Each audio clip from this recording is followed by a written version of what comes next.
युवक का नाम केशव था, युवती का प्रेमा। दोनों एक ही कॉलेज के और एक ही क्लास के विद्यार्थी थे।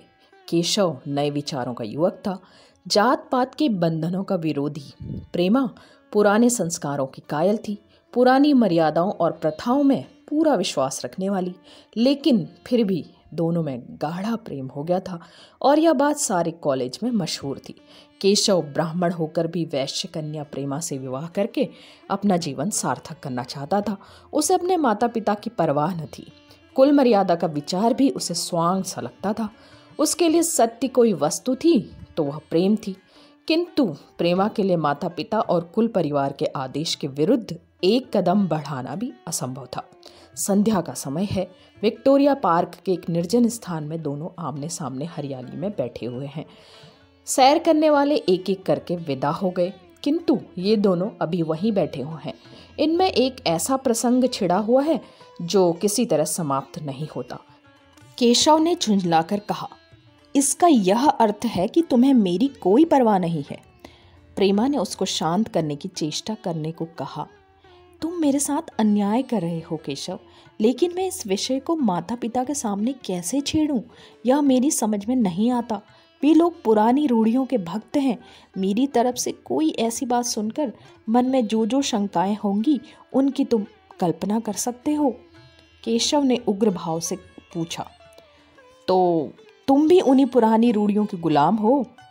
प्रेमा ने अपनी बड़ी बड़ी आंखों में मृदु स्नेह भरकर कहा, नहीं, मैं उनकी गुलाम नहीं हूँ, लेकिन माता पिता की इच्छा मेरे लिए और सब चीज़ों से अधिक मान्य है। तुम्हारा व्यक्तित्व तो कुछ नहीं है, ऐसा ही समझ लो। मैं तो समझता था कि ये ढकोसले मूर्खों के लिए हैं, लेकिन अब मालूम हुआ कि तुम जैसी विदुषियाँ भी उनकी पूजा करती हैं। जब मैं तुम्हारे लिए संसार को छोड़ने को तैयार हूँ तो तुमसे भी यही आशा करता हूँ। प्रेमा ने मन में सोचा, मेरी अपनी देह पर क्या अधिकार है? जिन माता पिता ने अपने रक्त से मेरी सृष्टि की है और अपने स्नेह से उसे पाला है, उनकी मर्जी के खिलाफ कोई काम करने का मुझे कोई हक नहीं होता। उसने दीनता के साथ केशव से कहा, क्या प्रेम स्त्री और पुरुष के रूप में ही रहकर हो सकता है, मैत्री के रूप में नहीं? मैं तो आत्मा का बंधन समझती हूँ। केशव ने कठोर भाव से कहा, इन दार्शनिक विचारों से तुम मुझे पागल कर दोगी। प्रेमा, बस इतना ही समझ लो, मैं निराश होकर जिंदा नहीं रह सकता। मैं प्रत्यक्षवादी हूँ और कल्पनाओं के संसार में प्रत्यक्ष का आनंद उठाना मेरे लिए संभव नहीं है। यह कहकर उसने प्रेमा का हाथ पकड़कर अपनी ओर खींचने की चेष्टा की। प्रेमा ने झटके से हाथ छुड़ा लिया और बोली, नहीं केशव, मैं कह चुकी हूँ, मैं स्वतंत्र नहीं हूँ। तुम मुझसे वह चीज़ न मांगो जिस पर मेरा कोई अधिकार नहीं है। केशव को अगर प्रेमा ने कठोर शब्द कहे होते तो भी उसे इतना दुख न होता। एक क्षण तक वह मन मारे बैठा रहा, फिर उठकर निराशा भरे स्वर में बोला, जैसी तुम्हारी इच्छा। आहिस्ता आहिस्ता कदम उठाता हुआ वहां से चला गया। प्रेमा अब भी वहीं बैठी आंसू बहाती रही। रात को भोजन करके प्रेमा जब अपनी माँ के साथ लेटी तो उसकी आंखों में नींद न थी। केशव ने उसे एक ऐसी बात कह दी थी जो चंचल पानी में पड़ने वाली छाया की तरह उसके दिल पर छाई हुई थी। प्रतिक्षण उसका रूप बदलता था, वह उसे स्थिर न कर सकती थी। माता से इस विषय में कुछ कहे तो कैसे? लज्जा मुंह बंद कर देती थी। उसने सोचा, अगर केशव के साथ मेरा विवाह न हुआ तो उस समय मेरा क्या कर्तव्य होगा? अगर केशव ने कुछ उद्दंडता कर डाली तो मेरे लिए संसार में फिर क्या रह जाएगा? लेकिन मेरा बस ही क्या है? इन भांति भांति के विचारों में एक बात तो उसके मन में निश्चित हुई, वह यह थी कि केशव के सिवा वह और किसी से विवाह न करेगी। उसकी माता ने पूछा, क्या क्या हो गया? तुझे अब तक नींद न आई? मैंने तुझसे कितनी बार कहा है कि थोड़ा बहुत घर का कामकाज किया कर, लेकिन तुझे किताबों से ही फुर्सत नहीं मिलती। 4 दिन में तू पराए घर जाएगी, कौन जाने कैसा घर मिले। अगर कुछ काम करने की आदत न रही तो कैसे निभाह होगा? प्रेमा ने भोलेपन से कहा, मैं पराए घर जाऊंगी ही क्यों? माता ने मुस्कुराकर कहा, लड़कियों के लिए यही तो सबसे बड़ी विपत्ति है बेटी। माँ बाप की गोद में पलकर ज्यों ही सयानी हुई दूसरों की हो जाती हैं। अगर अच्छे प्राणी मिले तो जीवन आराम से कट गया, नहीं रो रो के दिन काटना पड़ा। सब कुछ भाग्य के अधीन है। अपनी बिरादरी में तो मुझे कोई घर नहीं भाता, कहीं लड़कियों का आदर नहीं, लेकिन करना तो बिरादरी में ही पड़ेगा। न जाने यह जात पात का बंधन कब टूटेगा। प्रेमा डरते डरते बोली, कहीं कहीं तो बिरादरी के बाहर भी विवाह होने लगे हैं। उसने कहने को कह दिया, लेकिन उसका हृदय कांप रहा था कि माता जी कुछ भाप न जाए। माता ने विस्मय के साथ कहा, क्या हिंदुओं में ऐसा हुआ है? फिर उसने आप इस प्रश्न का जवाब भी दिया, और 2-4 जगह ऐसा हो भी गया है तो उससे क्या होता है? प्रेमा ने इसका कोई जवाब न दिया। भय हुआ कि माता कहीं उसका आशय समझ न जाए। उसका भविष्य एक अंधेरी खाई की तरह उसके सामने मुंह खोले खड़ा था, मानो उसे निगल जाएगा। उसे न जाने कब नींद आ गई। प्रातःकाल प्रेमा सोकर उठी तो उसके मन में एक विचित्र साहस का उदय हो गया था। सभी महत्वपूर्ण फैसले हम आकस्मिक रूप से कर लिया करते हैं, मानो कोई दैवी शक्ति हमें उनकी ओर खींच ले जाती है। वही हालत प्रेमा की थी।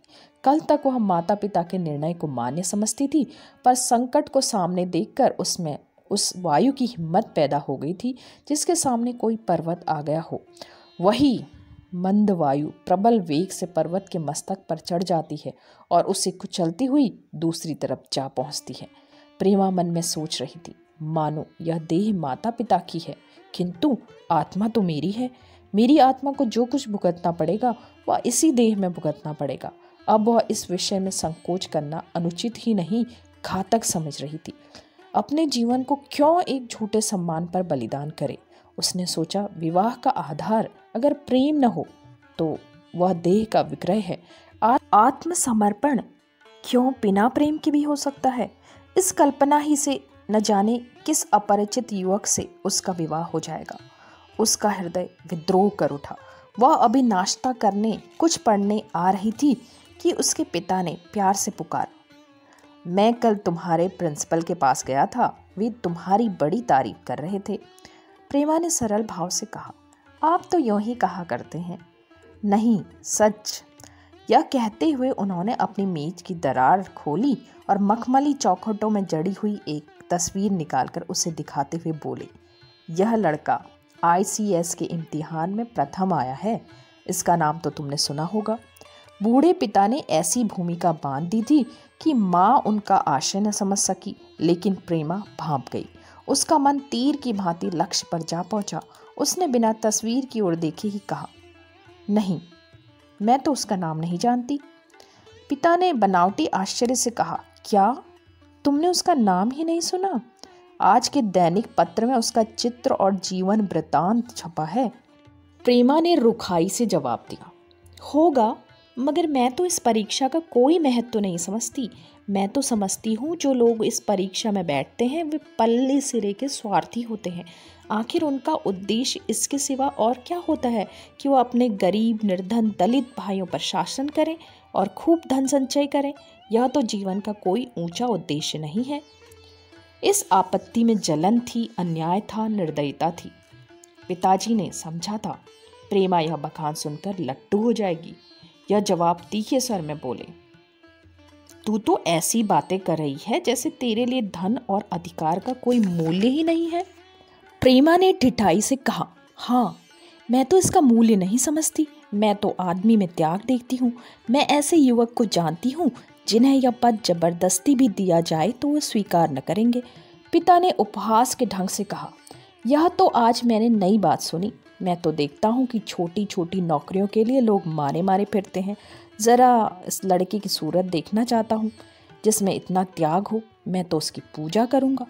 शायद किसी दूसरे अवसर पर ये शब्द सुनकर प्रेमा लज्जा से सिर झुका लेती, पर इस समय उसकी दशा उस सिपाही की सी थी जिसके पीछे गहरी खाई हो। आगे बढ़ने के सिवा उसके लिए और कोई मार्ग न था। अपने आवेश को संयम में दबाती हुई, आंखों में विद्रोह भरे, वह अपने कमरे में गई और केशव के कई चित्रों में से वह चित्र चुनकर लाई जो उसकी निगाह में सबसे खराब था और पिता के सामने रख दिया। बूढ़े पिता ने चित्र को उपेक्षा के भाव से देखना चाहा, लेकिन पहली दृष्टि में ही उसने उन्हें आकर्षित कर लिया। ऊंचा कद था और दुर्बल होने पर भी उसका गठन स्वास्थ्य और संयम का परिचय दे रहा था। मुख पर प्रतिभा का तेज न था, पर विचारशीलता का कुछ ऐसा प्रतिबिंब था जो उसके मन में विश्वास पैदा करता था। उन्होंने उस चित्र की ओर देखते हुए पूछा, यह किसका चित्र है? प्रेमा ने संकोच से सिर झुकाकर कहा, यह मेरे ही क्लास में पढ़ते हैं। अपनी ही बिरादरी का है? प्रेमा की मुख मुद्रा धूमिल हो गई। इसी प्रश्न के उत्तर पर उसकी किस्मत का फैसला हो जाएगा। उसके मन में पछतावा हुआ कि व्यर्थ में इस चित्र को यहाँ लाई। उसमें एक क्षण के लिए जो दृढ़ता आई थी वह उस पैने प्रश्न के सामने कातर हो उठी। दबी हुई आवाज में बोली, जी नहीं, वह ब्राह्मण है। और यह कहने के साथ ही शुद्ध होकर कमरे से निकल गई, मानो यहाँ की वायु में उसका दम घुटा जा रहा हो, और दीवार की आड़ में होकर रोने लगी। लाला जी को तो पहले ऐसा क्रोध आया कि प्रेमा को बुलाकर साफ साफ कह दें कि यह असंभव है। वे उसी गुस्से में दरवाजे तक आए, लेकिन प्रेमा को रोते देखकर नम्र हो गए। इस युवक के प्रति प्रेमा के मन में क्या भाव थे यह उनसे छिपा न रहा। वे स्त्री शिक्षा के पूरे समर्थक थे, लेकिन इसके साथ ही कुल मर्यादा की रक्षा भी करना चाहते थे। अपनी ही जाति के सुयोग्य वर्ग के लिए अपना सर्वस्व अर्पण कर सकते थे, लेकिन उस क्षेत्र के बाहर कुलीन से कुलीन और योग्य से योग्य वर्ग की कल्पना भी उनके लिए असह्य थी। इससे बड़ा अपमान वे सोच भी न सकते थे। उन्होंने कठोर स्वर में कहा, आज से कॉलेज जाना बंद कर दो। अगर शिक्षा कुल मर्यादा को डुबोना ही सिखाती है तो कुशिक्षा है। प्रेमा ने कातर कंठ से कहा, परीक्षा तो पास आ गई है। लाला जी ने दृढ़ता से कहा, आने दो, और उसके बाद अपने कमरे में वापस आ गए। 6 महीने गुजर गए। लाला जी ने घर में आकर पत्नी को एकांत में बुलाया और बोले, जहाँ तक मुझे मालूम हुआ है केशव बहुत ही सुशील और प्रतिभाशाली युवक है।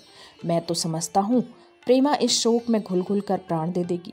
तुमने भी समझाया, मैंने भी समझाया, दूसरों ने भी समझाया, पर उस पर कोई असर ही नहीं होता। ऐसी दशा में हमारे लिए और क्या उपाय है? उनकी पत्नी ने चिंतित भाव से कहा, कर तो दोगे, लेकिन रहोगे कहाँ? न जाने कहाँ से यह कुलच्छनी मेरी कोख में आई। लाला जी ने भवें सिकोड़कर तिरस्कार के साथ कहा, यह तो 1000 दफा सुन चुका, लेकिन कुल मर्यादा के नाम को कहाँ तक रोएं? चिड़िया का पर खोल कर यह आशा करना कि वह तुम्हारे आंगन में फुदकती रहेगी भ्रम है। मैंने इस प्रश्न पर ठंडे दिल से विचार किया है और इस नतीजे पर पहुंचा हूं कि हमें इस आपद्रम को स्वीकार कर लेना चाहिए। कुल मर्यादा के नाम पर मैं प्रेमा की हत्या नहीं कर सकता। दुनिया हंसती हो हंसे, मगर वह जमाना बहुत जल्द आने वाला है जब ये सभी बंधन टूट जाएंगे। आज भी सैकड़ों विवाह जात पात के बंधनों को तोड़कर हो रहे हैं। अगर विवाह का उद्देश्य स्त्री और पुरुष का सुखमय जीवन है तो हम प्रेमा की उपेक्षा नहीं कर सकते। वृद्धा ने शुद्ध होकर कहा, जब तुम्हारी यही इच्छा है तो मुझसे क्या पूछते हो? लेकिन मैं कह देती हूँ कि मैं इस विवाह के नज़दीक न जाऊंगी, न कभी इस छोकरी का मुंह देखूंगी। समझ लूंगी जैसे और सब लड़के मर गए वैसे ही यह भी मर गई। तो फिर आखिर तुम क्या करने को कहती हो? क्यों नहीं इस लड़के से विवाह कर देते? इसमें क्या बुराई है? वह 2 साल में सिविल सर्विस पास करके आ जाएगा। केशव के पास क्या रखा है? बहुत होगा, किसी दफ्तर में क्लर्क हो जाएगा। और अगर प्रेमा प्राण हत्या कर ले तो कर ले। तुम उसे और शह देते हो। जब उसे हमारी परवाह नहीं है तो हम उसके लिए अपने नाम को क्यों कलंकित करें? प्राण हत्या करना कोई खेल नहीं है, यह सब धमकी है। मन घोड़ा है, जब तक उसे लगाम न दो पुट्ठे पर हाथ भी न रखने देगा। जब उसके मन का यह हाल है तो कौन कहे केशव के साथ ही जिंदगी भर निभाह करेगी। जिस तरह आज उससे प्रेम है उसी तरह कल दूसरे से हो सकता है। तो क्या पत्ते पर अपना मांस बिकवाना चाहते हो?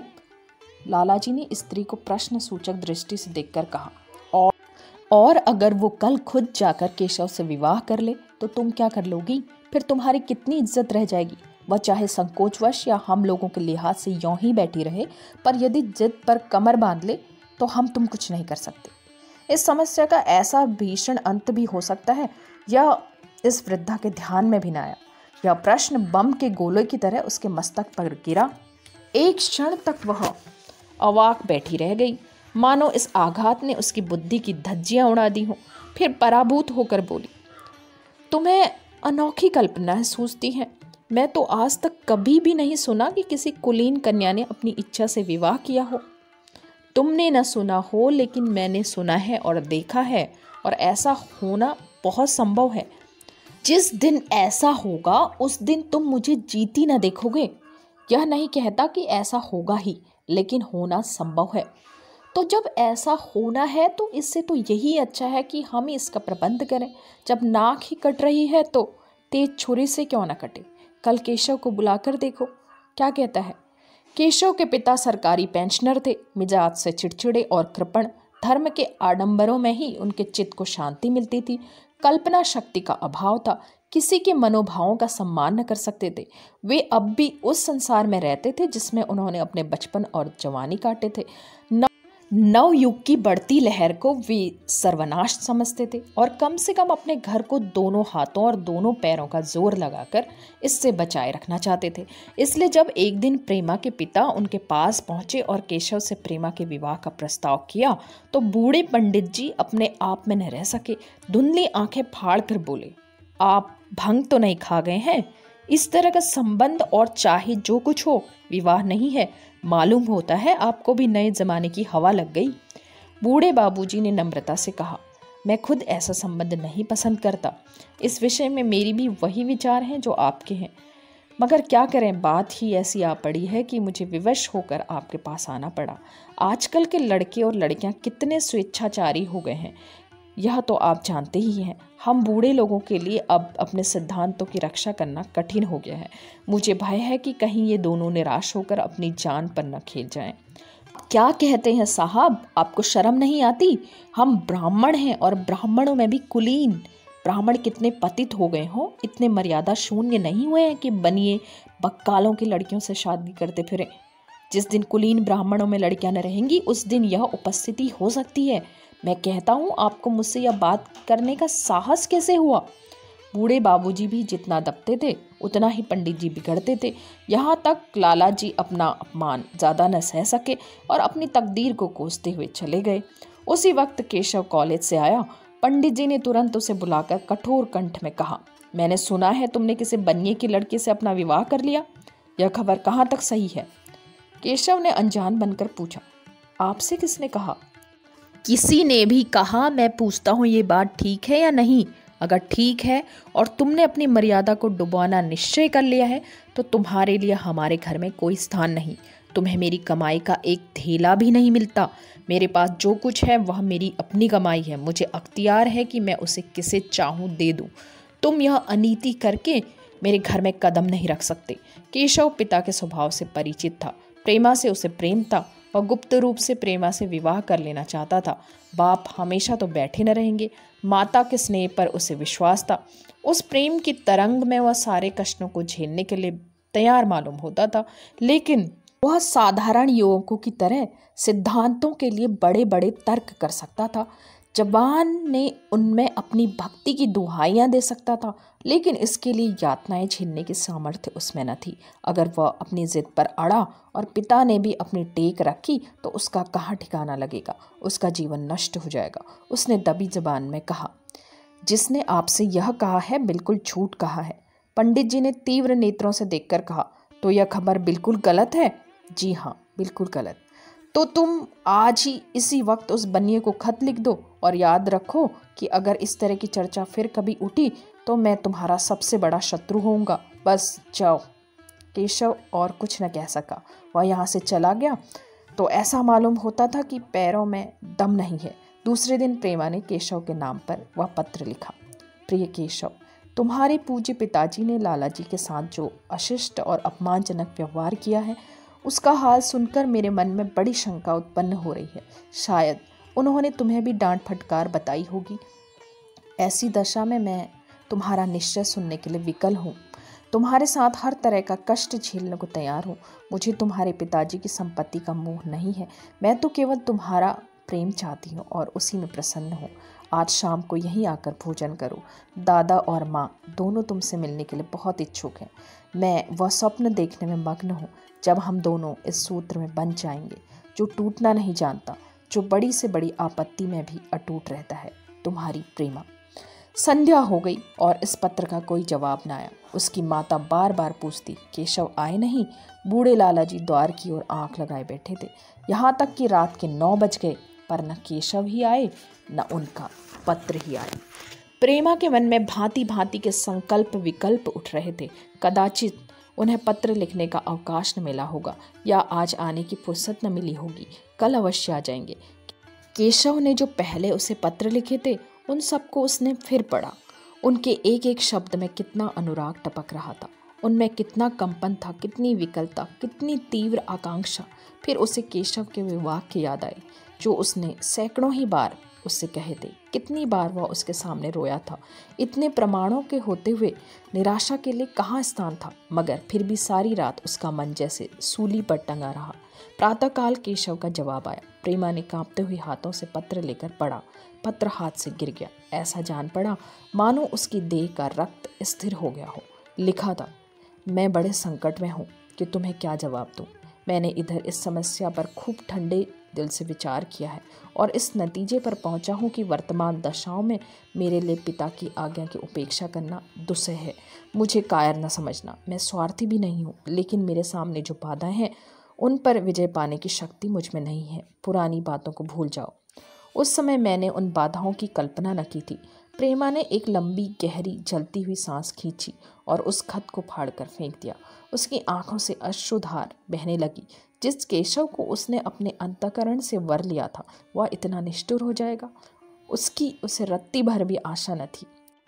ऐसा मालूम पड़ा मानो अब तक वो कोई सुनहला स्वप्न देख रही थी, पर आंखें खुलने पर वह सब कुछ अदृश्य हो गया। जीवन में जब आशा ही लुप्त हो गई, तो अब अंधकार के सिवा और क्या रहा। अपने हृदय की सारी संपत्ति लगाकर उसने एक नाव लदवाई और वह नाव जलमग्न हो गई। अब दूसरी नाव कौन वहाँ से लदवाए? अगर वह नाव टूटी है तो उसके साथ वह भी डूब जाएगी। माता ने पूछा, क्या केशव का पत्र है? प्रेमा ने भूमि की ओर ताकते हुए कहा, हाँ, उनकी तबीयत अच्छी नहीं है। इसके सिवा वह और क्या कहे? केशव की निष्ठुरता और बेवफाई का समाचार कहकर लज्जित होने का साहस उसमें न था। दिन भर वह घर के काम धंधों में लगी रही, मानो उसे कोई चिंता ही नहीं है। रात को उसने सबको भोजन कराया, खुद भी भोजन किया और बड़ी देर तक हारमोनियम पर गाती रही। मगर सवेरा हुआ तो उसके कमरे में उसकी लाश पड़ी थी। प्रभात की सुनहरी किरणें उसके पीले मुख को जीवन की आभा प्रदान कर रही थी।